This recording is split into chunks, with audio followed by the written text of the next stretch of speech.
Imagine um mundo tecido com dois fios, firmemente entrelaçados e eternamente em conflito. Um fio é a seda, tingida com a cor das flores de cerejeira, perfumada com incenso e tinta de caligrafia. O outro é o aço temperado, frio, afiado e com um forte odor de suor e sangue de cavalo.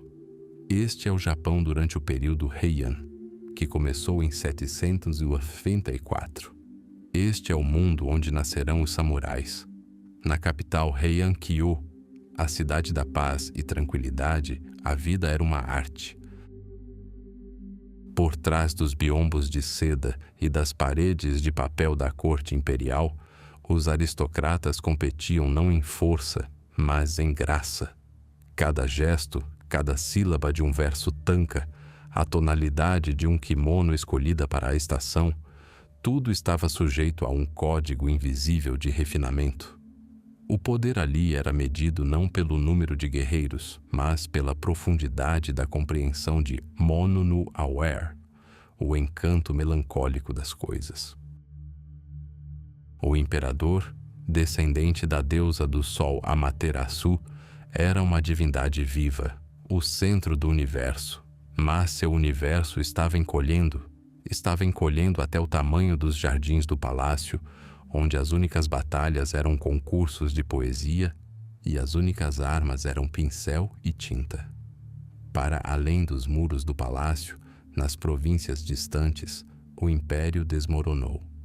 O sistema de serviço militar universal, copiado de modelos chineses, fracassou.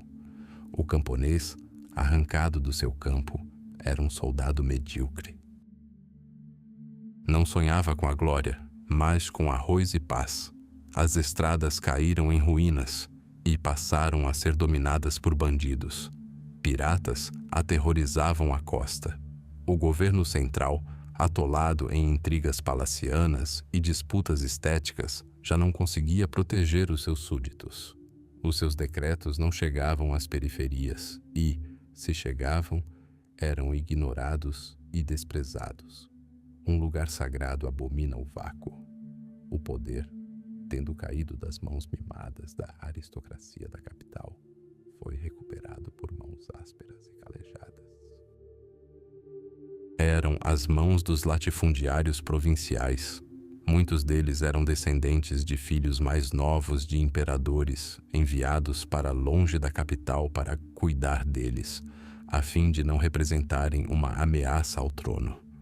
Ironicamente, eles se tornariam essa ameaça.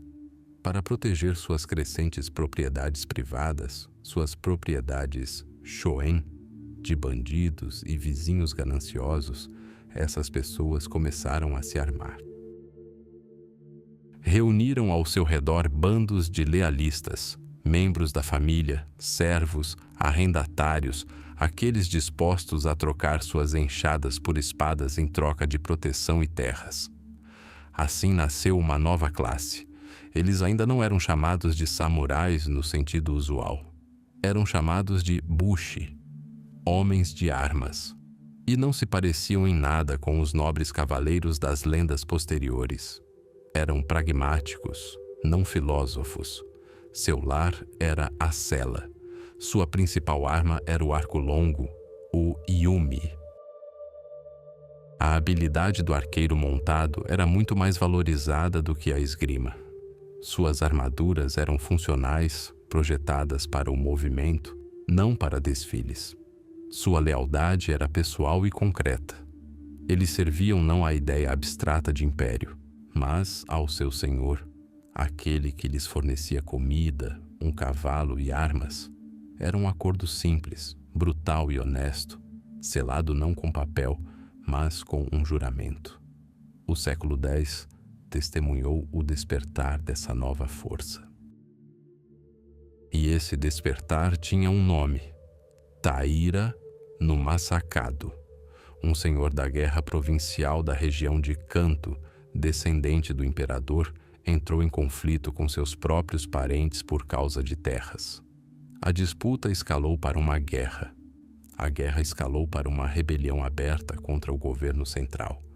Em 939, Massacado capturou a capital provincial e, impensavelmente, proclamou-se o novo imperador. Para a refinada corte de Heian-Kyu, isso foi um estrondo. Um bárbaro do leste ousou desafiar a ordem divina. Pela primeira vez em séculos, um guerreiro das províncias desafiou diretamente o trono do Crisântemo. A rebelião de Masakado foi eventualmente suprimida e sua cabeça foi exibida publicamente na capital. Mas o fantasma havia saído da garrafa. Todos perceberam que o verdadeiro poder não residia mais na poesia e na cerimônia, mas sim nos números e na lealdade dos cavaleiros armados. A corte foi forçada a reconhecer. Para lidar com um tipo de suíno, era necessário outro tipo de suíno. A sombra de uma espada pairava sobre o trono de Crisântemos. Ainda não estava claro se essa sombra se tornaria proteção ou mortalha. O mundo da graciosa harmonia e o mundo da força bruta colidiam, e na fronteira entre esses dois mundos, no trovão dos cascos e no assobio das flechas, o caráter do futuro mestre do Japão era forjado. O código de sua vida ainda não havia sido escrito. Foi escrito com sangue no campo de batalha e gravado nos corações pela devoção ao seu senhor. A história do Bushido estava apenas começando. Imagine a capital, Heian-Kyu, no final do século VIII, um mundo tecido em névoa e sonhos. Aqui, em um labirinto de palácios graciosos e jardins impecavelmente cuidados, o ar é denso com o aroma de incenso e o farfalhar da seda preciosa. A vida entre a aristocracia é um ritual interminável, onde o valor de uma pessoa é determinado não pela força de sua mão, mas pela graça de seus versos, pelo conhecimento da tonalidade ideal para seu kimono e pela capacidade de adivinhar o humor da lua inconstante. O imperador é um deus vivo, mas seu poder não passa de uma sombra projetada pelo poderoso clã Fujiwara, que governa por trás de biombos, casando suas filhas com os herdeiros do trono. Este é um mundo onde a intriga é mais afiada que qualquer lâmina, e uma palavra escrita com tinta em papel de arroz pode decidir o destino de uma família inteira. Parece que esta civilização frágil e refinada durará para sempre. Mas para além das paredes de papel deste mundo, para além dos portões finais da capital, começava um outro Japão, uma terra banhada em suor e sangue. Aqui, nas províncias, a centenas de léguas da capital, os decretos do imperador eram pouco mais que ecos distantes. O poder da corte era uma ilusão.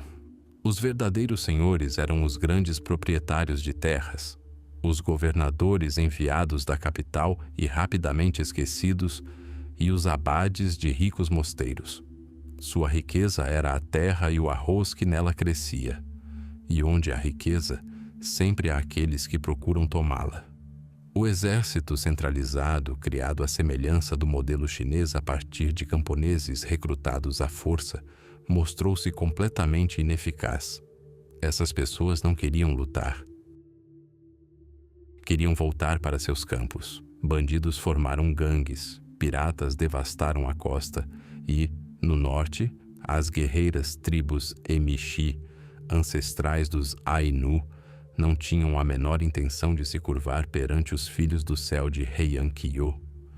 Propriedades indefesas, conhecidas como Shoen, foram incendiadas, as colheitas foram saqueadas, a lei e a ordem tornaram-se meras palavras, e nesse vácuo de poder, nesse caldeirão fervilhante de ilegalidade, nasceu um novo homem. Ele não escrevia poemas sobre flores de cerejeira. Sua mão não movia um pincel, mas o punho de uma espada. Ele não buscava a iluminação na contemplação. Encontrava-a na corda do arco esticada ao máximo. Não se importava com a posição na corte. Importava-se apenas com a lealdade ao seu senhor, aquele que lhe dera terras, um cavalo e armas. Eles se autodenominavam Buzi, gente da guerra. Eram descendentes de aristocratas empobrecidos, os filhos mais novos de famílias nobres que não encontraram lugar na corte, ou simplesmente os guerreiros mais fortes e habilidosos dos clãs locais. Eles se reuniam em torno de um patrono influente, formando seu séquito pessoal, suas presas e garras. Suas vidas eram definidas por um único verbo: sabural, servir. Dessa palavra, dessa ideia de devoção total e pessoal, surgiria mais tarde o nome que ecoaria pelo mundo: samurai. Mas isso ainda está muito longe de acontecer. O Bushi dos séculos 9 e 10 não é o espadachim ricamente armado das lendas posteriores. Ele é, antes de tudo, um arqueiro montado. Seu deus principal é o arco longo assimétrico, o Yumi. Seu templo é o dorso de um fiel corcel, um cavaleiro galopando a toda velocidade, em perfeita sintonia com seu cavalo, capaz de disparar 3 flechas antes mesmo que o inimigo consiga erguer o escudo. Essa é a verdadeira imagem do guerreiro daquela época. Sua armadura, o yoroi, ainda é leve e flexível, permitindo-lhe mover-se livremente, e pendurada em suas costas, curvando-se como um crescente, está a espada longa, a tachi. Ela ainda não é sua arma principal. É uma arma de último recurso, um símbolo de status, uma lâmina para combate corpo a corpo quando as flechas acabam e o inimigo ainda está vivo. Esses exércitos particulares, essas irmandades de guerreiros unidos por juramentos de lealdade, tornaram-se o único poder real nas províncias.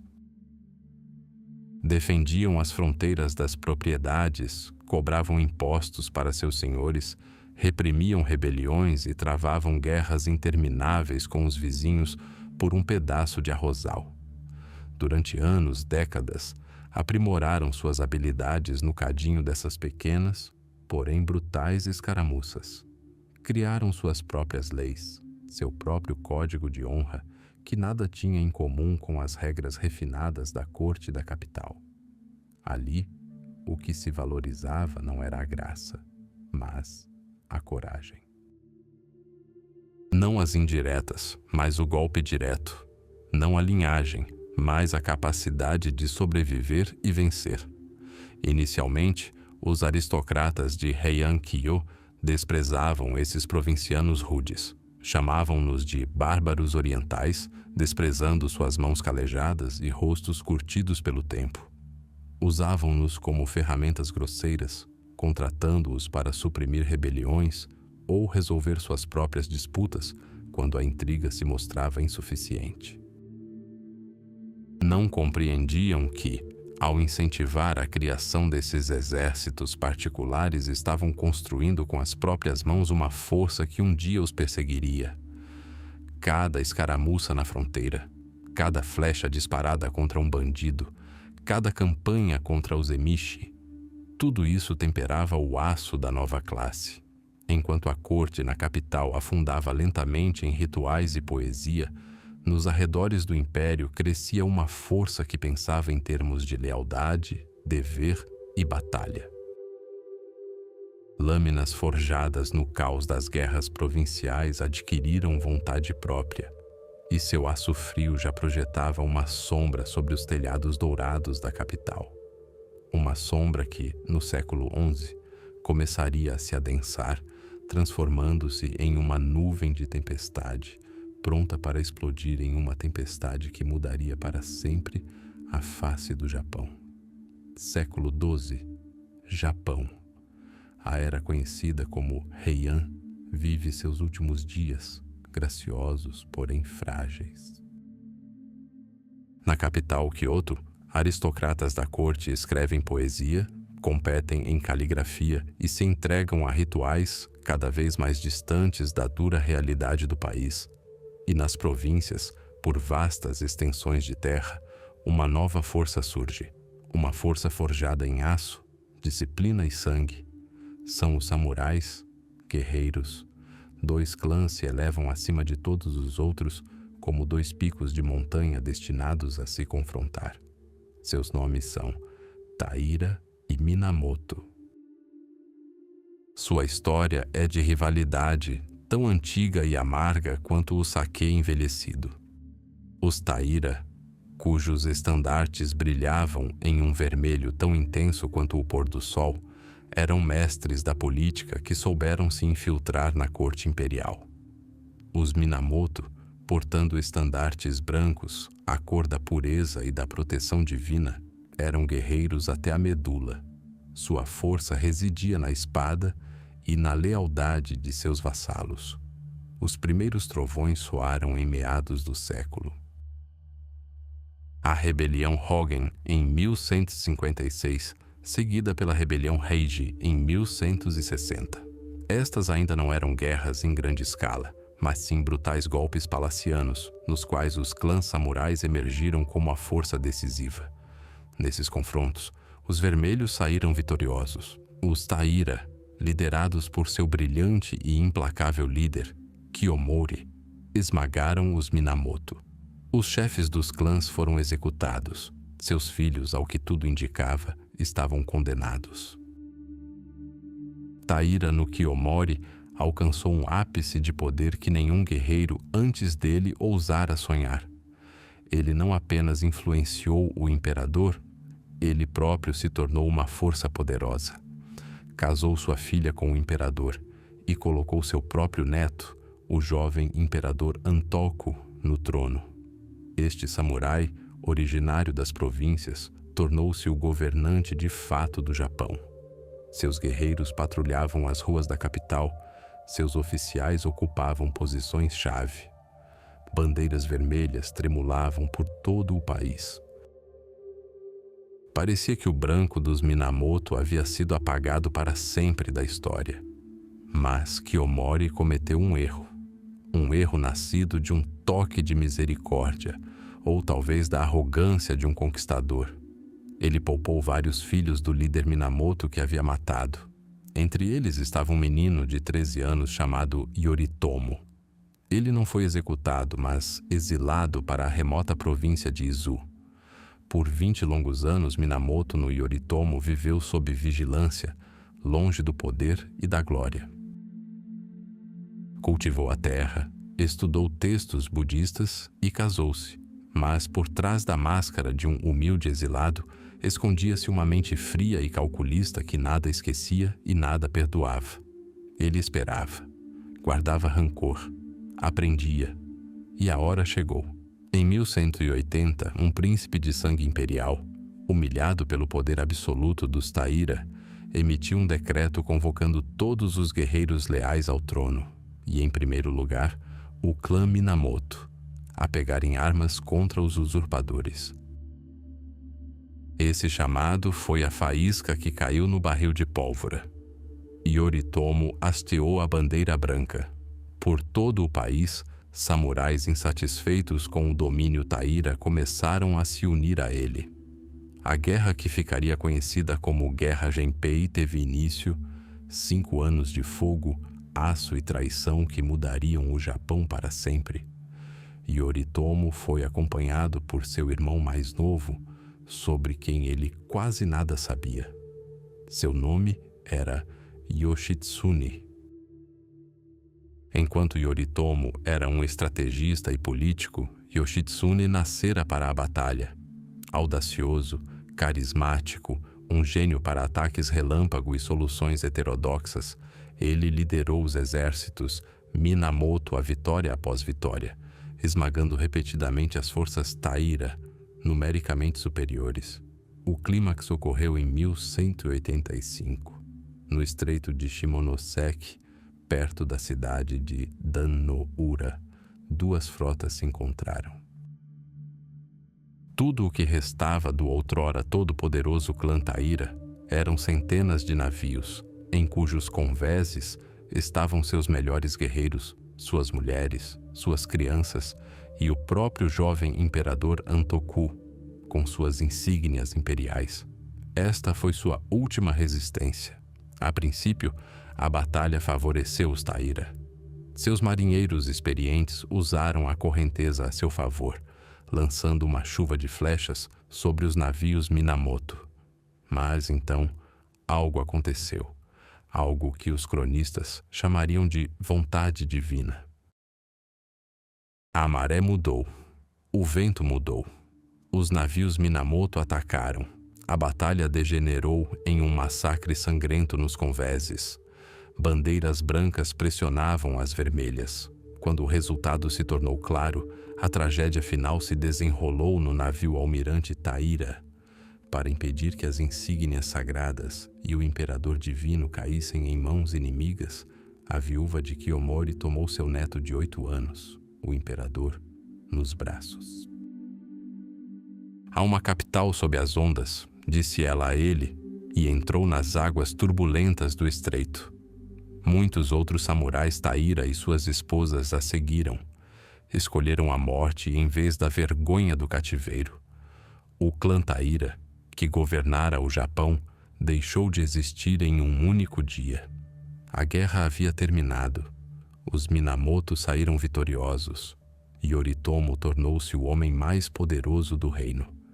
Mas ele havia aprendido a lição de seu inimigo, Kiyomori.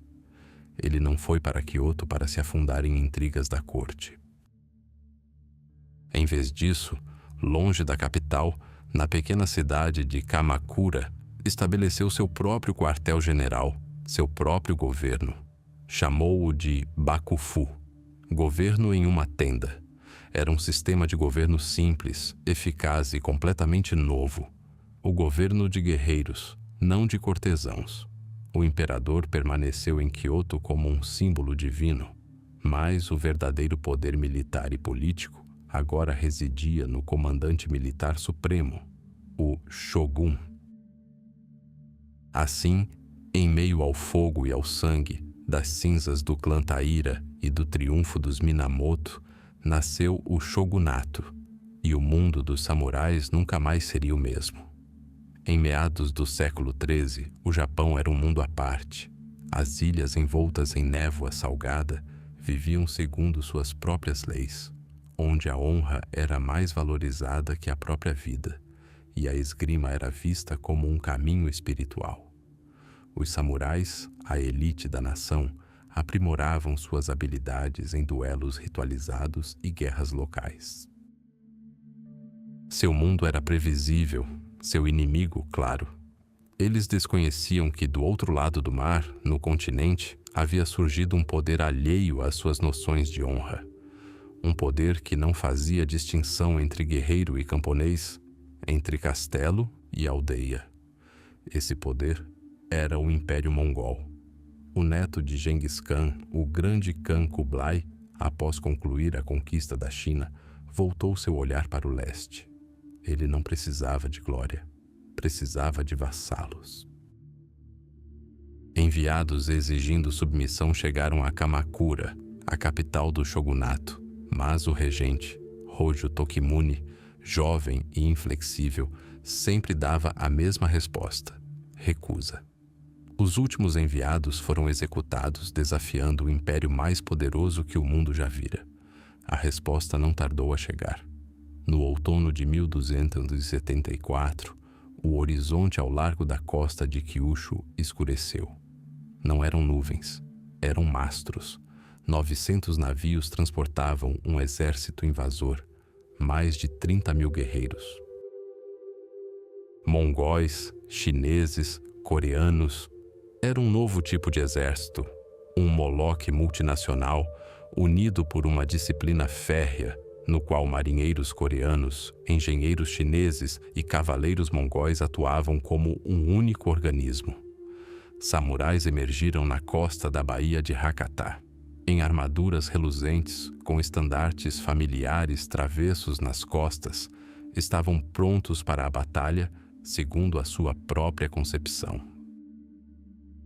Um cavaleiro avançava, proclamando em voz alta o seu nome, a sua linhagem, relembrando os feitos dos seus antepassados e desafiando um oponente digno para um combate singular. Não se tratava de ostentação. Era um ritual, um prelúdio para um confronto entre iguais. Mas, do outro lado, não havia iguais. Havia uma horda. As fileiras mongóis não vacilaram em resposta ao desafio do samurai. Nenhum guerreiro avançou. Em vez disso, um rugido ensurdecedor de tambores e gongos de bronze soou, o sinal para atacar. A muralha de guerreiros ergueu seus arcos em uníssono e uma chuva de flechas caiu sobre o cavaleiro solitário. Flechas com pontas envenenadas. Rajada após rajada, a infantaria avançava em densas fileiras, projéteis de argila voando por trás deles, explodindo com um estrondo ensurdecedor, espalhando estilhaços. Era uma arma que os japoneses nunca tinham visto antes. Pólvora. A batalha transformou-se num massacre. A habilidade individual do samurai, seu virtuosismo no manejo da espada e da lança, era inútil contra a máquina de guerra coordenada e sem rosto. Os japoneses recuaram, sofrendo perdas terríveis.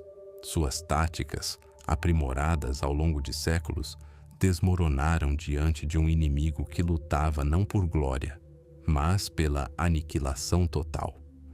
Os invasores haviam estabelecido uma cabeça de ponte na costa e parecia que o destino do Japão estava selado.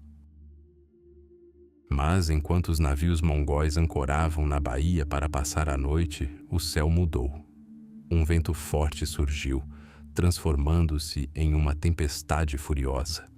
As ondas arremessavam os navios desajeitados e de fundo chato, uns contra os outros, quebrando remos e mastros. Pela manhã, um terço da frota estava no fundo do mar ou havia sido arrastado para a costa. Tendo perdido milhares de soldados, não para espadas, mas para os elementos, os mongóis desmoralizados embarcaram nos navios sobreviventes e partiram. O Japão estava salvo, mas todos entendiam. Aquilo era apenas uma trégua. Eles voltariam. E pelos 7 anos seguintes, as ilhas se tornaram uma fortaleza. Sob a liderança do shogunato, uma mobilização sem precedentes foi realizada. Ao longo de toda a extensão da Baía de Hakata, por muitos quilômetros, os japoneses ergueram uma muralha de pedra, o Genkuborui. A muralha era baixa, com apenas cerca de 2 metros, mas o suficiente para deter a cavalaria e forçar a infantaria a desmontar sob fogo de arqueiros. Os samurais também mudaram. Aprenderam com seus erros, adotando as táticas do inimigo. Formaram esquadrões, aprenderam a trabalhar juntos, abandonando os duelos de honra em favor da dura necessidade de sobrevivência. Em 1281, a horda retornou. Desta vez, a frota era verdadeiramente monstruosa.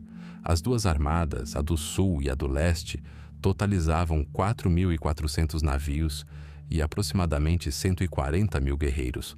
Foi a maior frota de invasão da história da humanidade até o século XX. Ela bloqueou o mar, mas outro povo o aguardava na costa. A muralha resistiu firmemente. Os samurais lutaram não como heróis solitários, mas como uma força unificada. Realizaram ousadas incursões noturnas em pequenos barcos, incendiando os enormes navios inimigos, invadindo seus convéses e semeando o caos na escuridão. A invasão atolou-se em um cerco prolongado e sangrento que durou mais de 50 dias. O vasto exército ficou preso em seus navios, sofrendo com a falta de suprimentos e doenças. Eles esperaram, semana após semana. O mar estava repleto de navios, e então o verdadeiro vento chegou. Em 15 de agosto, o céu do sudeste escureceu. Não era uma tempestade, era um tufão de força bíblica, um vento que arrancava a pele dos rostos e uivava como 1000 demônios. O oceano se ondulou, transformando-se em um caldeirão fervente. Os gigantescos navios da armada, muitos deles barcos fluviais construídos às pressas e inadequados para o mar aberto, foram arrancados de suas amarras. foram arremessados contra as rochas costeiras, chocando-se uns contra os outros. O som de mastros quebrando e os gritos desesperados de dezenas de milhares de pessoas se afogando se misturavam ao rugido dos elementos. Quando o tufão se dissipou 2 dias depois e o sol nasceu, revelou uma cena apocalíptica. O litoral estava coberto por quilômetros de destroços de navios e corpos de homens e cavalos.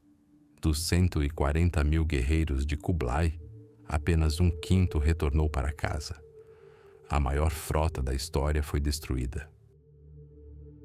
Os japoneses, de pé sobre a muralha, contemplaram a obra da natureza e perceberam. Não foram apenas suas espadas que os salvaram, foram salvos pelos deuses. Assim nasceu a lenda de Kamikaze, o vento divino, protetor da terra sagrada de Yamato. Essa crença em sua própria invulnerabilidade e na proteção divina se enraizaria profundamente na consciência da nação e moldaria seu caminho pelos séculos vindouros. Os samurais permaneceram firmes. Mas o preço dessa vitória mudou para sempre tanto eles quanto seu país. A era das províncias em guerra chegou ao fim. A fumaça dos castelos incendiados dissipou-se e a grama começou a crescer nos campos onde os exércitos haviam se enfrentado. Em 1603, Tokugawa Ieyasu completou a unificação do Japão e o país entrou em um período de longa paz, quase sobrenatural. 2 séculos e meio sem grandes guerras. 2 séculos e meio em que a principal arte do samurai, matar e morrer no campo de batalha, tornou-se desnecessária. O que acontece com um lobo quando a floresta desaparece? O que acontece com um guerreiro quando a guerra termina? Essa questão, silenciosa e cortante como a lâmina de uma katana, confrontava toda uma classe. Centenas de milhares de homens, nascidos e criados para a batalha, encontravam-se em um mundo onde habilidades como a de marcar pontos, compor poesia e realizar cerimônias do chá eram valorizadas. Suas armaduras, cobertas de cicatrizes de batalha, acumulavam poeira em depósitos. Suas espadas, relíquias de família que se tornaram uma extensão de suas almas, transformaram-se em meros acessórios de status. Eles eram a classe dominante, a elite, mas sua função primordial havia se evaporado. O vazio que substituiu o rugido da batalha era mais aterrador do que qualquer inimigo. Os samurais corriam o risco de se tornarem parasitas ociosos, aristocratas armados sem propósito, cujo único privilégio era portar 2 espadas e atacar plebeus impunemente. Esse era o caminho para a degeneração, o caminho para a desonra. Foi nesse silêncio, nesse vazio existencial, que nasceu um novo tipo de batalha. Uma batalha não por terra ou poder, mas pelo sentido da existência. As armas não eram lanças e flechas, mas pincéis e tinta. A resposta não veio do campo de batalha, mas das páginas de livros antigos. Intelectuais japoneses, muitos dos quais eram samurais ou ronins, voltaram-se para o neoconfucionismo. Esse ensinamento, originário da China, propunha um modelo hierárquico rígido de sociedade no qual cada classe social tinha seu próprio papel e responsabilidade. Falava de dever, lealdade, autoaperfeiçoamento e harmonia. Para os samurais, em busca de um novo fundamento, isso foi uma revelação. Encontraram nessa filosofia estrangeira as palavras que poderiam descrever seu próprio caminho idealizado. E eis que surge o homem, cujo nome está indissoluvelmente ligado à codificação da ética samurai, Yamaga Soko. Ele não foi um grande comandante, nem venceu batalhas memoráveis. Era um pensador, um ronin, um erudito, um estrategista, cuja vida abrangeu o próprio ápice deste grande mundo. Soku observou seus contemporâneos samurais e os viu em declínio. Viu dandies mais preocupados com o estilo de seus kimonos do que com o aprimoramento de seu espírito. Viu oficiais atolados em intrigas. Viu uma classe que havia esquecido seu propósito. E Yamaga Soku decidiu lembrá-los. Em suas obras como O Treinamento Básico de um Guerreiro e O Caminho do Guerreiro, ele revolucionou o pensamento. Argumentava que a missão do samurai não desaparece em tempos de paz. Ela se torna mais complexa e importante. Um guerreiro, segundo Soku, deve ser mais do que apenas um especialista em violência. Ele deve se tornar um padrão moral e ético para toda a sociedade. Agricultores cultivam arroz, artesãos criam objetos, comerciantes praticam o escambo. E qual é a função de um samurai que não luta? Sua função é ser a personificação viva do dever, da justiça, do autocontrole e da honra. Ser um exemplo a ser seguido por todos os outros. Ele escreveu que o caminho do guerreiro não é meramente uma disposição para morrer. É, antes de tudo, uma vida consciente. Cada ação, desde levantar-se pela manhã até curvar-se perante o Senhor, deve ser imbuída de significado e dignidade. Um samurai deve ser instruído, tão versado em poesia e história quanto em táticas de batalha. Deve ser frugal, honesto nos negócios e absolutamente devotado ao seu dever. Soku destilou o ethos bruto e sangrento do guerreiro da era dos conflitos civis em um refinado sistema filosófico. Ele estava basicamente dizendo: sim, espadas não são mais necessárias para a guerra, mas são necessárias como um lembrete constante da seriedade mortal com que você deve encarar cada dia de sua vida pacífica. Sua prontidão para morrer a qualquer momento é o que torna sua vida valiosa e significativa. Era uma ideia radical. Transformou o samurai de um simples soldado da fortuna em um guardião da civilização. Deu-lhe um novo objetivo, uma nova guerra, uma guerra diária contra suas próprias imperfeições. O termo Bushido, como o conhecemos, ainda não havia se difundido amplamente. Yamaga Soku chamou seu sistema de Shido, o caminho do homem nobre, o caminho do guerreiro cavalheiro. Assim, na quietude do escritório, ao som do pincel riscando o papel de arroz, um novo espírito samurai foi forjado. O aço da espada permaneceu um símbolo, mas sua alma agora era definida pela tinta. O guerreiro aprendeu a ser mais do que apenas um guerreiro. Aprendeu a ser um homem. E esse código de honra, forjado em tempos de paz, essa fusão da fúria ancestral com a sabedoria confucionista, determinaria o destino do samurai pelos séculos vindouros e criaria aquela mesma imagem romântica e trágica que ainda hoje cativa a imaginação do mundo. A partir de meados do século XV, o shogunato Ashikaga, outrora invencível, desmoronou-se em pó. A autoridade central evaporou-se como a névoa matinal sobre Kyoto, deixando um vácuo. E nesse vácuo verteu-se uma sede insaciável de poder. A terra tremia sob os cascos dos cavalos e o céu estava manchado com a fumaça dos castelos incendiados. Começou a era conhecida como Sengoku Jidai, o período dos estados combatentes. Durou 1 século e meio. Foi uma época em que o mapa do Japão foi redesenhado não com tinta no papel, mas com sangue no chão. Uma nova palavra assustadora surgiu, Gekokujo. O inferior conquista o superior.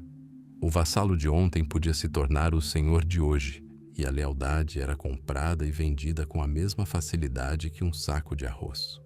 Honra, dever, lealdade. Esses pilares do código Bushido deveriam ser um farol na escuridão que se seguiu. Mas a escuridão provou ser densa demais. E as chamas da guerra, intensas demais.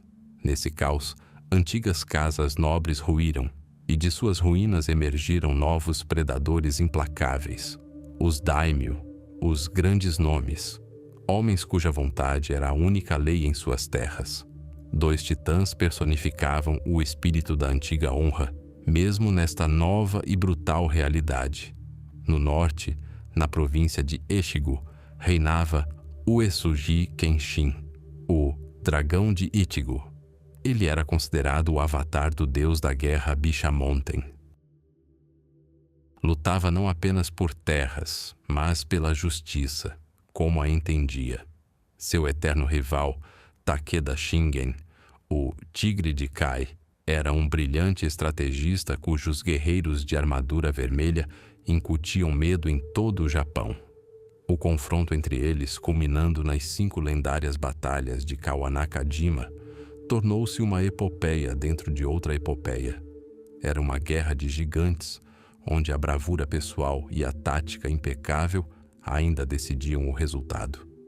Eram os últimos ecos de um mundo que desaparecia. Mas uma força diferente já surgia do leste, uma força alheia aos antigos rituais e à honra sentimental. Seu nome era Oda Nobunaga. Ele não era um dragão nem um tigre. Era uma conflagração, devorando tudo em seu caminho.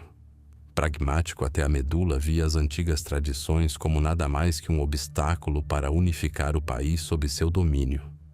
Foi o primeiro a compreender que o futuro da guerra não residia nos nobres duelos dos samurais. Em 1543, um navio português naufragou na costa do Japão.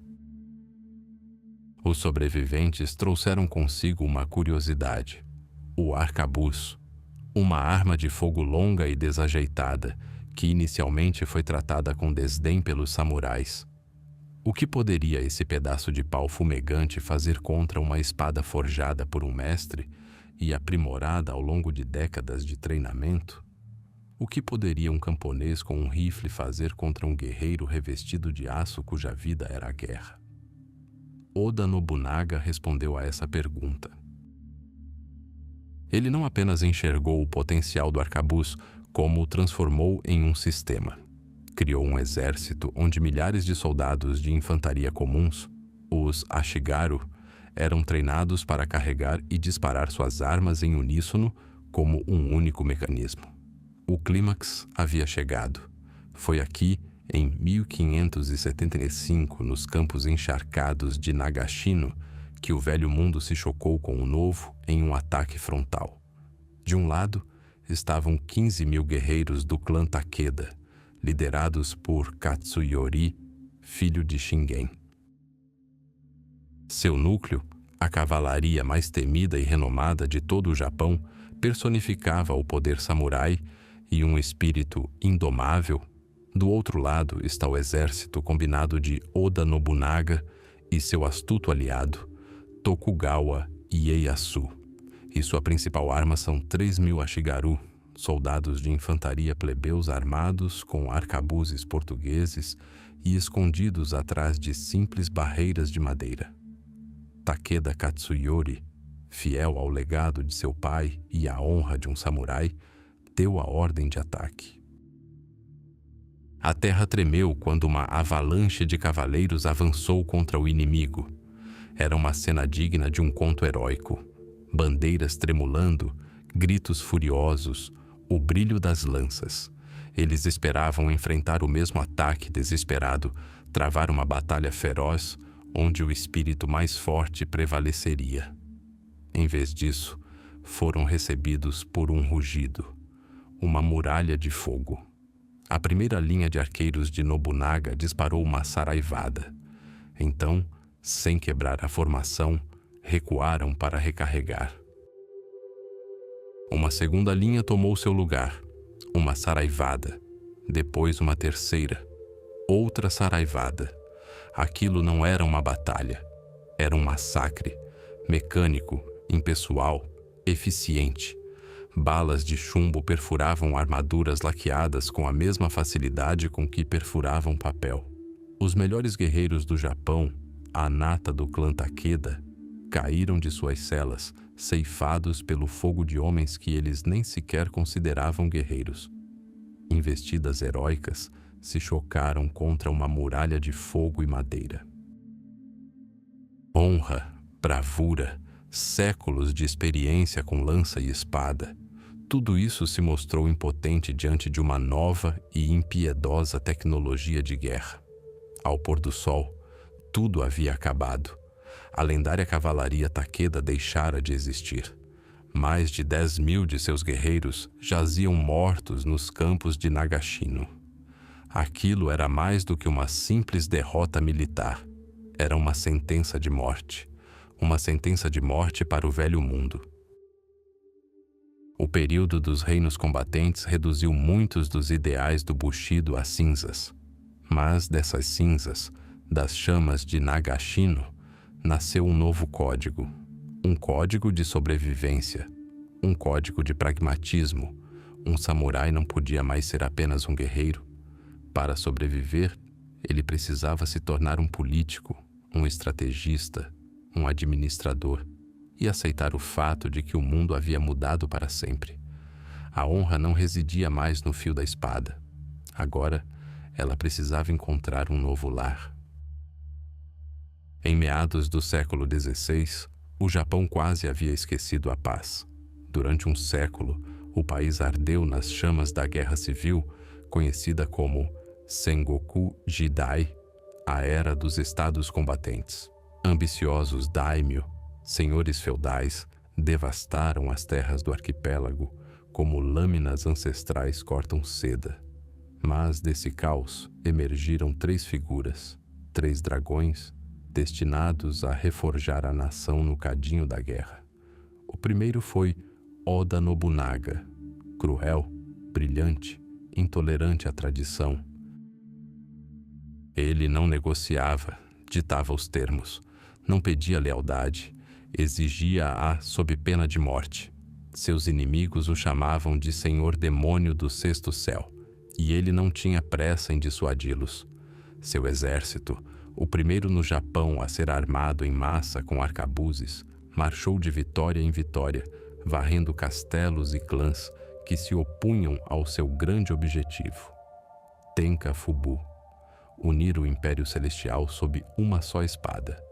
Em 1582, seu sonho era quase tangível.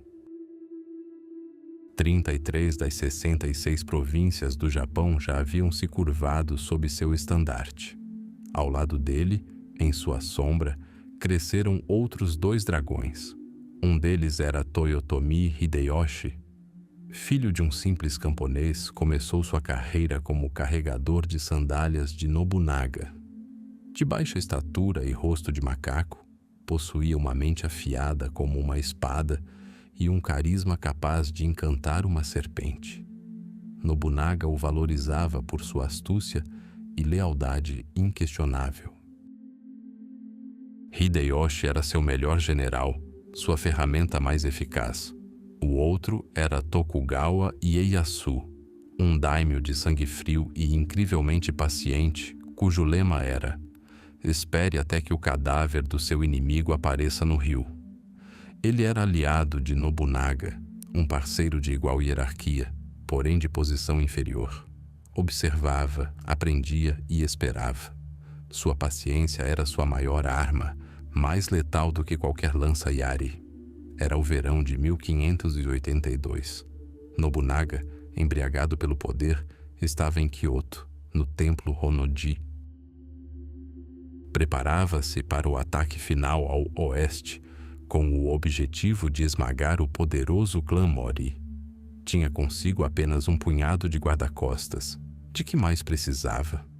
Todo o Japão Central lhe pertencia. Seus generais conduziam seus exércitos a novas vitórias. Hideyoshi sitiava o castelo de Takamatsu. Ieyasu percorria as cidades comerciais. Nobunaga era invulnerável, ou assim pensava. Na escuridão da madrugada de 21 de junho, um grito de guerra rompeu o silêncio. Não eram inimigos. Eram suas próprias tropas. 10.000 samurais sob o comando de Akechi Mitsuhide, um dos vassalos mais confiáveis de Nobunaga, cercavam o templo. O motivo da traição de Mitsuhide permanece um mistério da história, sepultado sob cinzas e especulações. Teria sido uma ofensa pessoal ou um cálculo político frio? Não sabemos. Sabemos apenas que a lâmina que deveria protegê-lo atingiu o próprio âmago de seu poder. Nobunaga lutou, não como um general, mas como um simples guerreiro. Dizem que lutou primeiro com um arco, depois com uma lança, até ser ferido.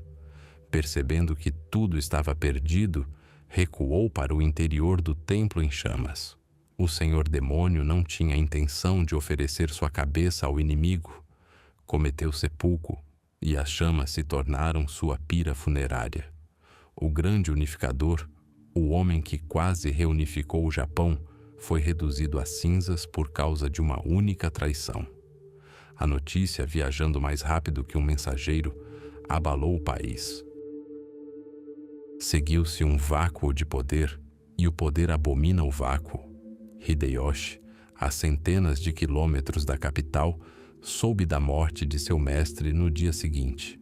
E então, o filho do camponês revelou sua natureza dracônica. Imediatamente fez as pazes com o clã Mori, ocultando deles a notícia da morte de Nobunaga. E então realizou o impossível. Em 6 dias, seu exército completou uma marcha de 200 quilômetros de volta a Kyoto. Essa redistribuição relâmpago, conhecida como a Grande Virada de Chugoku, tornou-se lendária. Akechi Mitsuhide mal teve tempo de saborear seu triunfo. Seu reinado durou apenas 13 dias. Na Batalha de Yamazaki, o exército de Hideyoshi, ardendo em vingança pela morte de seu senhor, derrotou o exército do traidor. O próprio Mitsuhide foi morto por camponeses enquanto fugia. A vingança havia sido consumada. E quanto a Ieyasu? A notícia da morte de Nobunaga o pegou de surpresa, com uma força reduzida e cercado por terras hostis. Sua jornada para casa se transformou em uma fuga desesperada pelas montanhas da província de Iga, infestadas de ninjas e bandidos. Ele sobreviveu milagrosamente, graças à lealdade de seus vassalos e à sua própria cautela. Retornou aos seus domínios, mas perdeu a oportunidade. O primeiro dragão havia caído. O preço de suas ambições foi pago com seu próprio sangue. Mas sua morte não mergulhou o Japão no caos novamente. Pelo contrário, tornou-se um catalisador. Hideyoshi, tendo vingado seu senhor, ergueu seu estandarte e herdou sua espada. Ele se tornou o novo centro do poder. E Ieyasu continuou a observar e a esperar. A luta pelo legado de Nobunaga tinha apenas começado. A unificação exigia um novo preço, e os 2 dragões restantes estavam dispostos a pagá-lo, cada um à sua maneira. O sangue e a lama de Sekigahara secaram. Em 1600, quando a névoa se dissipou sobre o campo coberto pelos corpos de dezenas de milhares de guerreiros, não apenas uma batalha terminou. Um século chegou ao fim. O século do país em guerra. O vitorioso, Tokugawa Ieyasu, não olhou para o passado, mas para o futuro. Ele compreendeu que não bastava simplesmente derrotar o inimigo. Era preciso destruir a própria possibilidade de outra guerra. E para isso, ele teve que fazer o impensável: aprisionar a alma de toda uma classe. A alma dos samurais. Assim começou a Grande Paz, o período Edo. 250 anos sem uma única guerra importante nas ilhas japonesas. Mas essa paz não foi construída sobre a confiança, mas sobre o ferro, sobre a vontade férrea do shogun e as barras douradas da jaula em que ele aprisionava aqueles que, até ontem, haviam decidido o destino do país com a espada. Em 1603, Ieyasu assumiu o título de shogun e a máquina do poder começou a operar. Seu principal instrumento era o Buki Shohato, ou Regulamentos para Casas de Guerreiros. Este não era um código de honra, era um estatuto prisional. A partir de então, os daimyo, poderosos senhores feudais, não podiam reparar as muralhas de seus próprios castelos sem a permissão do shogunato. Não podiam casar seus filhos sem a aprovação de Edo. Cada movimento, cada respiração era monitorado. Os antigos clãs, cujos ancestrais haviam lutado lado a lado com os imperadores, foram reduzidos a engrenagens da máquina do shogunato. E então surgiu o instrumento de controle mais engenhoso e cruel, o sistema Sankin Kotai, um sistema de tomada de reféns elevado ao nível de um ritual de Estado. Cada daimyo era obrigado a passar um ano na nova capital, Edo, e o ano seguinte em seu próprio domínio. Mas sua esposa e herdeiro deveriam permanecer em Edo para sempre. Essencialmente em cativeiro honroso. Imagine essas procissões, uma serpente interminável pelas estradas do Japão, milhares de samurais, servos e carregadores, palanquins de madeira laqueada, seus brasões reluzindo ao sol. Era um grande espetáculo, uma demonstração de riqueza e status, mas também era uma estrada enjaulada. Viajar e manter duas residências arruinava os daimyo, drenando-lhes o ouro que poderia ter sido usado para sustentar o exército. Eles gastavam sua energia com etiqueta e pompa, não com conspirações. O shogunato os forçava a competir não no campo de batalha, mas no luxo de suas propriedades na capital. O que aconteceu com o samurai? O guerreiro cuja vida era o caminho da espada? Seu mundo havia virado de cabeça para baixo. A espada, acostumada ao peso do sangue, agora repousava em um suporte de seda no tokonoma, tornando-se uma obra de arte, um símbolo de status, em vez de uma arma. A mão que conhecera apenas o punho de uma katana e as rédeas de um cavalo de guerra, agora aprendia a escrever hieróglifos em papel de arroz. O guerreiro estava se tornando um oficial, um burocrata. A vida cotidiana do samurai não era preenchida pelo clangor do aço, mas pelo farfalhar dos papéis. Ele compilava relatórios de impostos, mantinha registros de terras e resolvia disputas camponesas. Sua energia, sua disciplina, sua lealdade, tudo o que o tornava o guerreiro ideal, agora se voltava para a manutenção de uma ordem inabalável. O Bushido, o código do guerreiro, começou a se transformar. De um conjunto de regras para o campo de batalha, estava evoluindo para uma doutrina ética para funcionários públicos. Lealdade ao Senhor não significava mais a disposição de morrer por ele em batalha, mas a conduta impecável dos assuntos em seu cargo. Era uma era de paradoxos. Os samurais ocupavam o ápice de uma rígida hierarquia de classes, acima de camponeses, artesãos e comerciantes. Portavam duas espadas como símbolo de seu direito exclusivo à violência, mas eram proibidos de usá-la. Eram uma elite, mas seus salários, uma mera ração de arroz, muitas vezes não acompanhavam a alta dos preços imposta pelos comerciantes inescrupulosos que desprezavam. Muitos guerreiros se endividavam com agiotas, perdendo seu último vestígio de independência econômica. Mas nem todos conseguiam se adaptar a esse novo mundo. Milhares de samurais, tendo perdido seus mestres em guerras recentes, tornaram-se Ronin, homens das ondas, errantes sem mestre, sem propósito, com apenas uma habilidade: matar.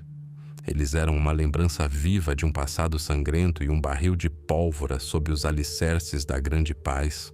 E aquele barril explodiu. Em 1637, eclodiu a rebelião de Shimabara. Camponeses desesperados e ronins, unidos pela fé e pela fome, desafiaram a autoridade do shogun. E o governo respondeu com toda a sua força monstruosa. Mais de 100.000 soldados do governo foram mobilizados para suprimir 40.000 rebeldes. O cerco ao castelo de Hara durou meses. Quando ele caiu, um massacre começou. Quase todos os que estavam dentro foram executados. Essa cruel lição ensinou a todos. A era em que o destino podia ser mudado com a espada havia acabado para sempre. Assim, o samurai se viu numa gaiola dourada. Era alimentado, respeitado, celebrado em poemas e peças teatrais. Sua armadura, coberta por uma fina camada de poeira, repousava num canto da casa como uma herança de família. Ele vivia num mundo com o qual seu avô só podia sonhar. Mas, nesse mundo, não havia mais lugar para ele, um guerreiro. Tornara-se o guardião da própria paz, o zelador de uma ordem que o privara do que era mais importante, o sentido da existência.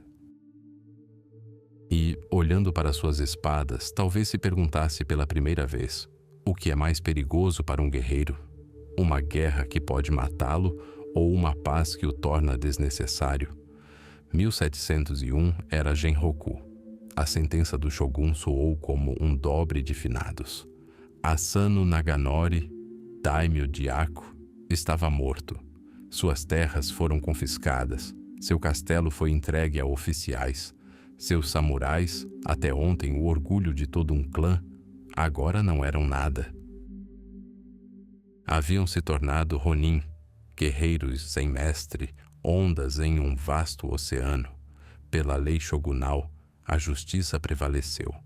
Asano desembainhou sua espada dentro dos muros do Palácio Imperial. Um crime punível com apenas uma pena: seppuku. Mas, para seus vassalos, a justiça foi violada.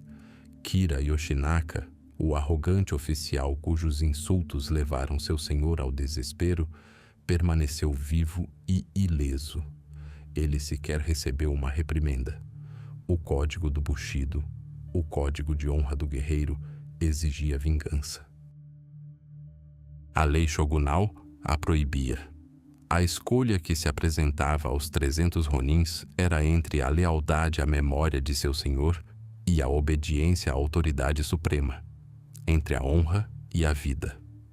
À frente do clã órfão estava Oishi Kuranosuke, um conselheiro sábio e prudente. Ele compreendia que qualquer ataque imediato a Kira, cujo domínio em Edo era guardado como uma fortaleza, seria suicida, fútil e insensato. Kira aguardava o ataque. Seus espiões monitoravam cada movimento do antigo samurai de Ako. E então Oishi iniciou seu longo e humilhante espetáculo, a maior farsa da história samurai. Ele desmobilizou seus homens, instando-os a buscar uma nova vida. Mudou-se para Kyoto e afundou na decadência. Era visto nas casas de chá do distrito de Gion, cercado por geishas. Sua fala estava arrastada por causa do saquê. Suas roupas estavam desleixadas. Brigava publicamente com os transeuntes. Dormia nas ruas, atraindo o desprezo daqueles que, no dia anterior, se curvavam diante dele. Divorciou-se de sua fiel esposa e mandou seus filhos embora, para que não fossem envergonhados por sua queda. Os espiões de Kira relataram diligentemente ao seu senhor. A ameaça havia desaparecido. O guerreiro Oishi estava morto, restando apenas um bêbado patético. Essa farsa durou mais de um ano. Quase 2 anos de humilhação, expectativa e preparativos secretos. Muitos dos antigos samurais não aguentaram mais. Estavam desiludidos com seu líder, cansados de esperar, e escolheram a vida. De mais de 300 seguidores leais, restaram apenas 47, os mais firmes, os mais devotados, aqueles para quem o dever era mais importante que a própria vida. Secretamente, sob a proteção da noite, eles se encontraram em Edo, disfarçados de mercadores, monges e artesãos. Fizeram um juramento de sangue, selando seus nomes em uma sentença comum. Seu objetivo era um só. Seu destino estava selado. Enquanto Oishi desempenhava seu papel, seus homens não ficaram parados. Estudaram as plantas da propriedade de Kira, memorizando cada curva, cada entrada e saída. Contrabandearam secretamente armas e armaduras para a capital, escondendo-as em comboios mercantes. Aguardaram um sinal, e o sinal veio. Kira Yoshinaka, finalmente confiante em sua segurança, dispensou metade de sua guarda pessoal. Acreditava que o patético Ronin de Ako não representava mais uma ameaça. Foi seu erro fatal. Inverno de 1702, 14º dia do 12º mês. Noite profunda e silenciosa. Edo está coberta de neve, abafando os sons e obscurecendo as sombras. 47 figuras em simples túnicas escuras, com um símbolo nas mangas, convergem silenciosamente para a propriedade de Kira. Seus rostos estão ocultos. Lanças e espadas empunham. Em seus corações uma determinação gélida. Oishi dividiu suas forças em 2 grupos. Um, sob seu comando, atacou o portão principal. O outro, liderado por seu filho, avançou pela retaguarda para cortar qualquer rota de fuga. O rufar de um tambor rompeu o silêncio da noite, o sinal para atacar. Os Ronin avançaram como um único organismo, como as 47 lâminas de uma única espada. Eles não eram bandidos. Antes do ataque, enviaram um mensageiro aos seus vizinhos, explicando que não eram ladrões, mas guerreiros vindos para buscar vingança, e que nenhum mal aconteceria a qualquer civil. A batalha na propriedade foi curta e feroz. Os guardas de Kira, pegos de surpresa, lutaram desesperadamente, mas não enfrentavam apenas guerreiros. Enfrentavam uma ideia, a ideia de justiça restaurada. Os Ronins agiram em uníssono e impiedosamente. Não buscavam glória, buscavam um único objetivo. Mas Kira não estava em lugar nenhum. Revistaram cada canto, cada cômodo. Sua cama ainda estava quente, mas vazia. Por um instante, pareceu que ele havia fugido. Mas então um dos Ronins avistou um armário secreto, escondido atrás de um grande pergaminho. Lá, tremendo de medo entre as brasas e a lenha, escondia-se aquele que havia destruído seu mestre. Arrastaram-no para a luz. Oishi Kuranosuke ajoelhou-se diante dele com o máximo respeito. Dirigiu-se a Kira por seu título completo e explicou o motivo da visita. Ofereceu-lhe a morte honrosa que convinha a um samurai cometendo seppuku. Ofereceu-lhe até mesmo a adaga com a qual seu senhor Asano havia cortado o próprio estômago. Mas Kira Yoshinaka permaneceu em silêncio, mudo de terror. Faltava-lhe coragem para morrer com dignidade. Vendo sua covardia, Oishi deu a ordem.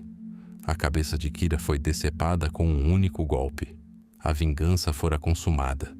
Após apagarem todas as luzes para evitar um incêndio, os 47 Ronins deixaram a propriedade.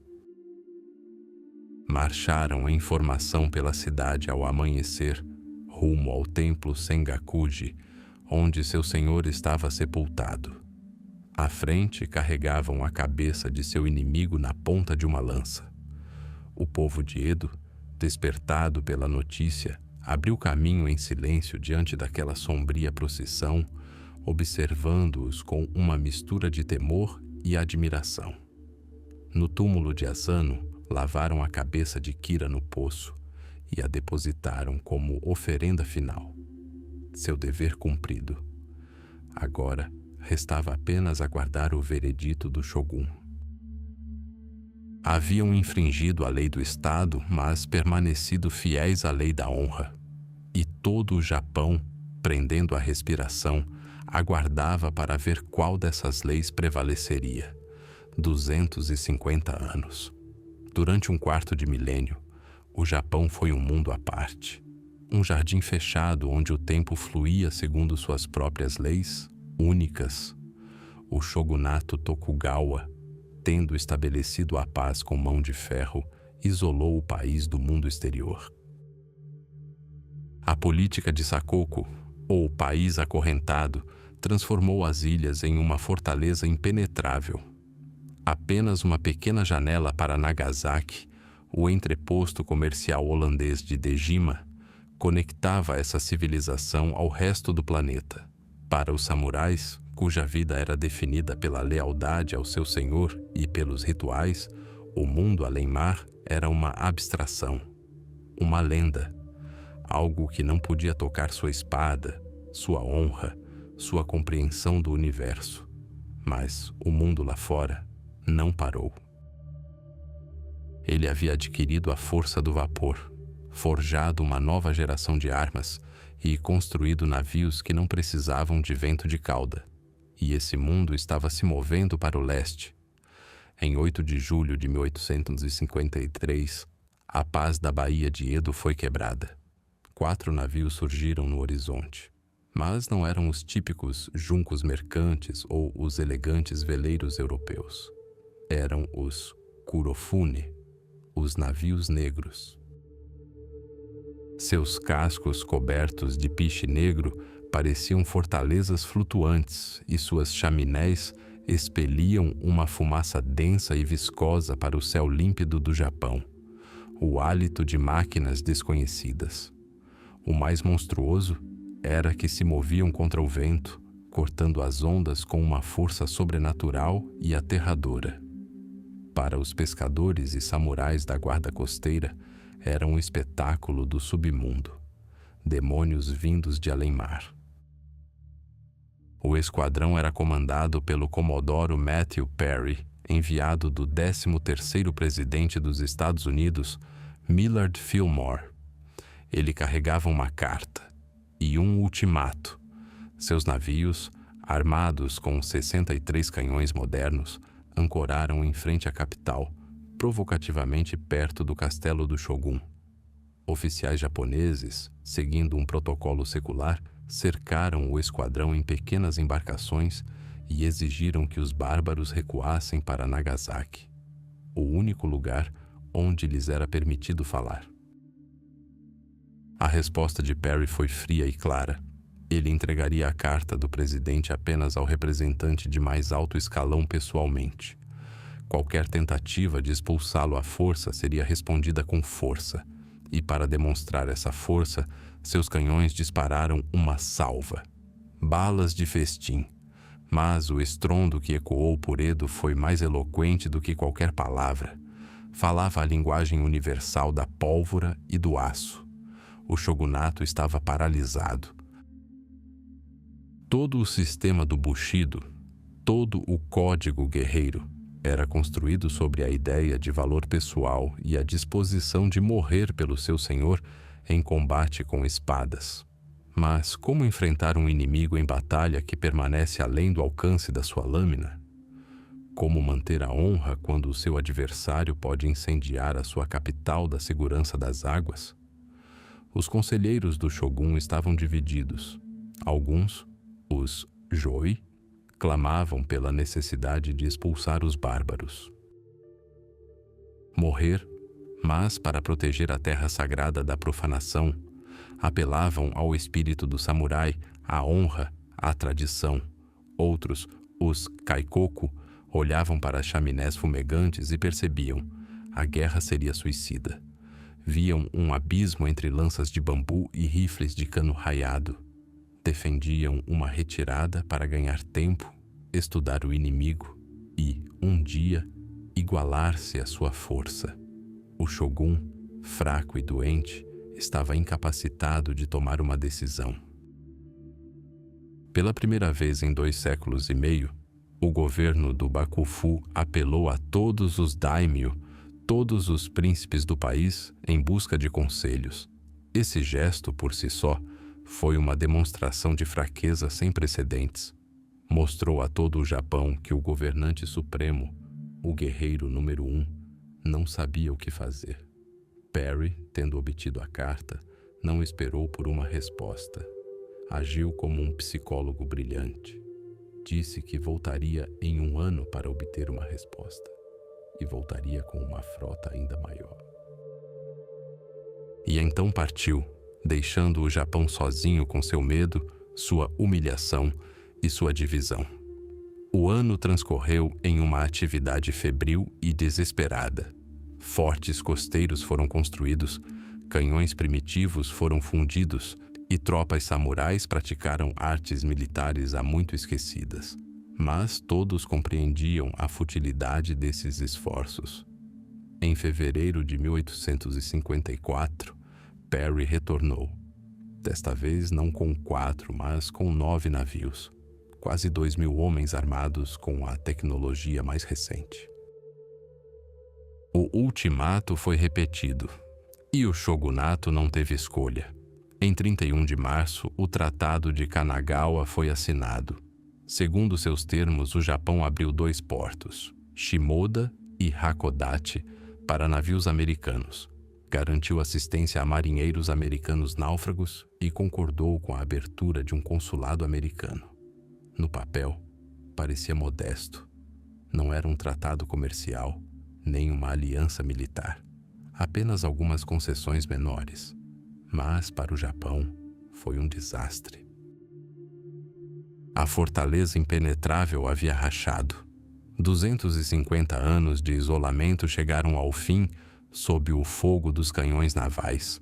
O shogun, que por sua própria natureza era o principal protetor do país, foi incapaz de defendê-lo. Curvou a cabeça diante dos bárbaros. Para a classe samurai, isso foi mais do que uma simples derrota política. Foi um golpe existencial. Se um governante não consegue defender o país, de que serve? Se uma espada é inútil contra um canhão, qual o sentido da vida de um guerreiro? A honra sobre a qual todo o seu mundo se baseava foi pisoteada na lama. E dessa humilhação nasceu a fúria. Uma fúria que logo reduziria o shogunato a cinzas e mudaria para sempre o destino do Japão. Os navios negros trouxeram mais do que bens e tecnologia. Trouxeram o fim de uma era. 1877. 10 anos haviam se passado desde que o imperador Meiji recuperara o poder absoluto e o Japão, como um dragão despertado, estava se desfazendo das antigas escamas do feudalismo. Ferrovias cortavam antigas províncias, fios de telégrafo zumbiam sobre os arrozais e navios a vapor vindos de todo o mundo soltavam fumaça nos portos. Uma era que durara 7 séculos estava se desfazendo em pó. Os samurais, outrora a espinha dorsal da nação, já não tinham lugar neste novo mundo. O Edito de Haitorei proibiu-os de portar espadas em público. Suas almas, seu símbolo de status, estavam agora confinadas às bainhas. Seus salários, que haviam garantido sua lealdade por séculos, foram substituídos por títulos do governo, que se desvalorizavam rapidamente. Os antigos senhores da vida tornaram-se funcionários públicos, mercadores e, por vezes, simplesmente mendigos. Mas nem todos estavam preparados para aceitar a situação. Na ilha de Kyushu, no sul do Japão, no domínio de Satsuma, vivia um homem que se tornou uma lenda ainda em vida. Saigo Takamori, um gigante cujo nome ecoava por todo o Japão. Ele foi um dos arquitetos da restauração Meiji, o homem que conduziu o país a um novo século, mas ele não podia assistir à destruição da classe que representava. Após se aposentar, retornou à sua cidade natal, Kagoshima, e fundou as academias militares privadas Shigaku. Para Tóquio, isso foi como criar um estado dentro de outro estado. Dezenas de milhares de ex-samurais afluíram a Saigo. Eles não só estudaram ciência militar, como também viveram segundo os antigos preceitos do Bushido. Sua lealdade não era ao novo governo de burocratas sem rosto, mas sim ao seu líder e às tradições ancestrais. A paciência de Tóquio se esgotou. Em janeiro de 1877, o governo enviou navios para remover armas e munições do arsenal de Kagoshima. Foi uma afronta. Uma faísca que caiu num barril de pólvora. Sem esperar por ordens, os alunos da academia de Saigo tomaram o arsenal. Saigo Takamori, percebendo que havia ultrapassado o ponto sem retorno, fez sua escolha. Conduziu seu exército para o norte, em direção a Tóquio.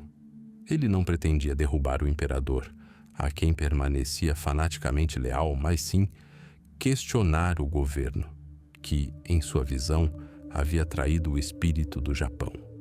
Era uma marcha de fantasmas. Dezenas de milhares de guerreiros, trajando armaduras tradicionais, armados com espadas e mosquetes antigos, marcharam através de uma neve sem precedentes em Kyushu. Contra eles, o governo imperial mobilizou um novo exército.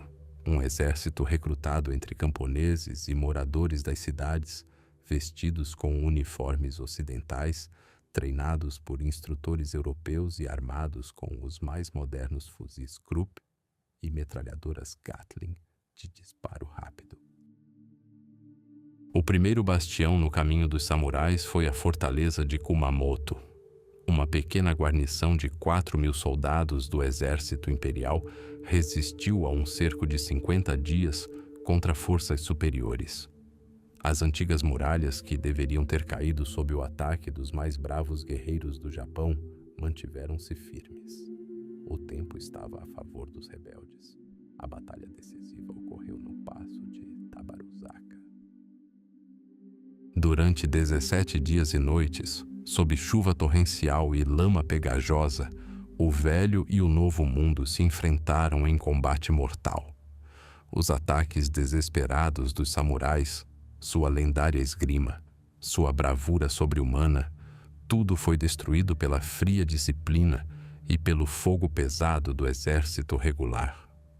O som das katanas cortando o ar foi abafado pelo rugido da artilharia. Aqui, nessas colinas, a rebelião de Satsuma foi mortalmente ferida. Uma longa e agonizante retirada para o sul teve início. O exército de Saigo definhava a cada dia que passava.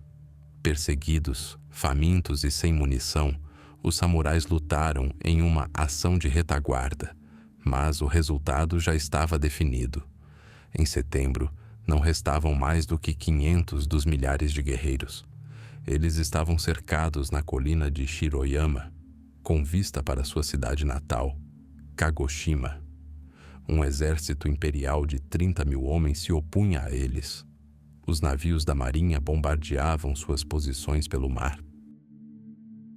Saigo e seus oficiais passaram a noite anterior à batalha final cantando canções e compondo poesias, como convinha a guerreiros diante da morte certa. Eles eram os últimos da casta que governara o Japão por 700 anos, e eles sabiam disso. Ao amanhecer de 24 de setembro de 1870, Saigo Takamori, gravemente ferido na coxa, cometeu seppuku. Seu leal camarada, conforme exigido pelo ritual, pôs fim ao seu sofrimento com um único golpe de espada. Os samurais sobreviventes, testemunhando a morte de seu líder, desembainharam suas espadas e lançaram seu ataque final contra as posições repletas de baionetas e metralhadoras. Não se tratava de uma batalha pela vitória. Era um ritual, o ato final e sangrento do código Bushido, encenado no palco da história. Em poucos minutos, tudo havia terminado. O sol de um novo dia nasceu sobre a colina de Shiroyama, iluminando os corpos do último samurai. A era dos guerreiros havia terminado. A era dos soldados havia começado, e o mito do último samurai estava apenas começando sua jornada rumo à eternidade. A era dos samurais não terminou com o rugido de uma batalha final ou o tilintar de espadas quebrando. Ela passou silenciosamente, quase mundanamente, ao som de canetas assinando decretos. Em 1868, com o início da restauração Meiji, o Japão deu um salto desesperado para o futuro. E nesse futuro, com cheiro de carvão e óleo de máquina, não havia lugar para os guerreiros do passado. Sua classe foi abolida. O direito de portar duas espadas, o daisho, aquele símbolo visível de alma e status, tornou-se crime. A seda do kimono foi substituída pela lã grosseira de um uniforme europeu. Os senhores de outrora, cuja palavra era lei, tornaram-se agora funcionários, escriturários, oficiais do novo exército imperial ou, pior ainda, simplesmente ninguém. Seus castelos transformaram-se em quartéis, suas terras em prefeituras. Suas lâminas, que por séculos alimentaram o sangue e preservaram a honra, foram relegadas a lojas de quinquilharias ou enferrujaram lentamente em armários. O guerreiro deixou de existir fisicamente, mas quando o corpo morre, o espírito busca um novo lar. E nesse vácuo, deixado por uma classe desaparecida, nasceu um mito. Seu pai foi um homem que mal empunhava uma espada. Seu nome era Nitobe Inazu, diplomata, erudito e cristão, educado nos Estados Unidos. Na virada do século XX, numa tentativa de explicar os fundamentos morais de seu país a seus amigos ocidentais, escreveu um pequeno livro. Um livro escrito em inglês para leitores ocidentais. Chamava-se Bushido, a alma do Japão.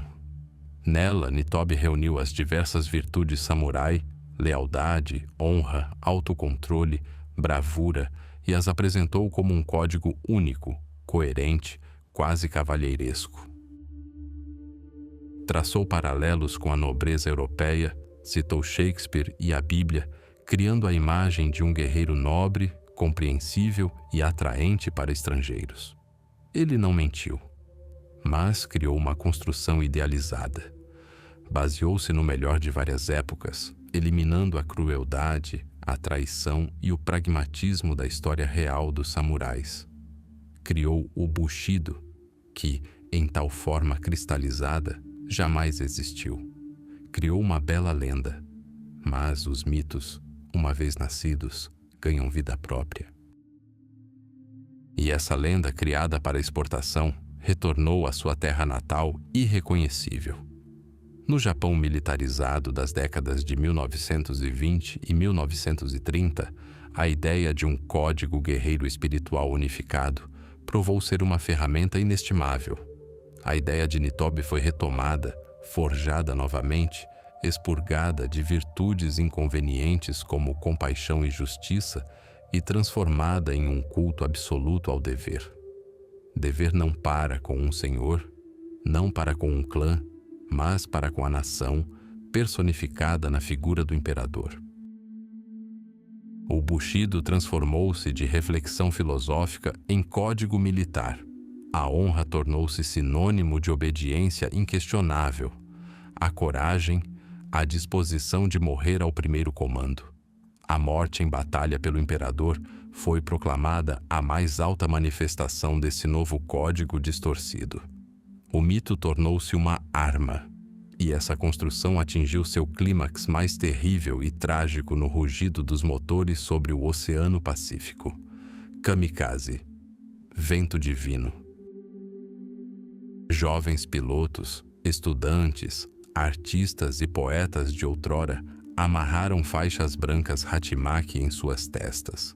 Realizaram um ritual de despedida, bebendo seu último gole de saquê. Embarcaram em aviões abastecidos apenas para uma viagem e carregados de explosivos. Foram ensinados que seu sacrifício era a mais alta manifestação do Bushido. Não eram samurais, eram filhos do século XX, criados com base em um mito nascido nas páginas de um livro escrito em inglês. O drama do fato é que eles acreditavam sinceramente. Suas últimas cartas não estão repletas de ódio, mas de amor pela família e tristeza pela transitoriedade da vida. Voaram para a morte, guiados pelo eco de um código que seus ancestrais jamais conheceram nessa forma. Em agosto de 1945, esse mito foi consumido pelo fogo atômico. Junto com o Império, a ideologia que o levara à catástrofe desmoronou. A palavra Bushido tornou-se quase uma maldição, sinônimo de fanatismo e morte sem sentido. Parecia que desta vez o eco havia se dissipado para sempre, mas não desapareceu. Simplesmente mudou de forma novamente. No milagre econômico japonês do pós-guerra, a sombra do samurai renasceu na forma mais inesperada, a do Sarariman, o funcionário de escritório.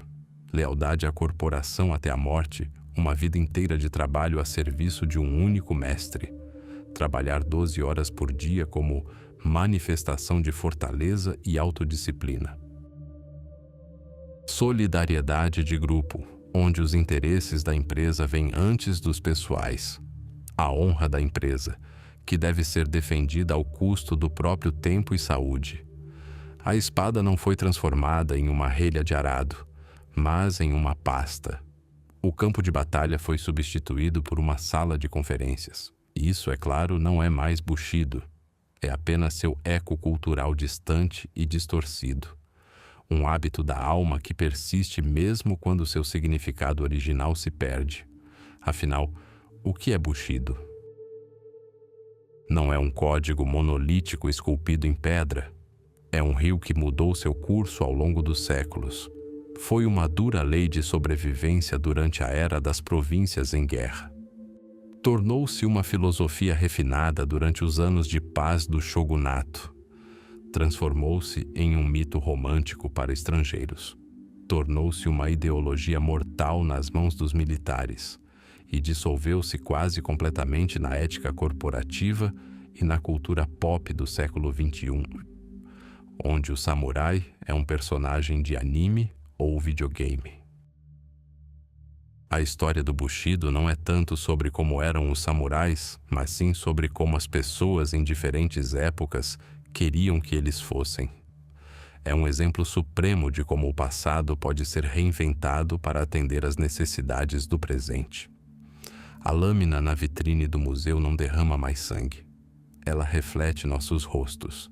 E nesses reflexos, buscamos não tanto a verdade sobre os guerreiros do passado, mas sim respostas para perguntas sobre nós mesmos.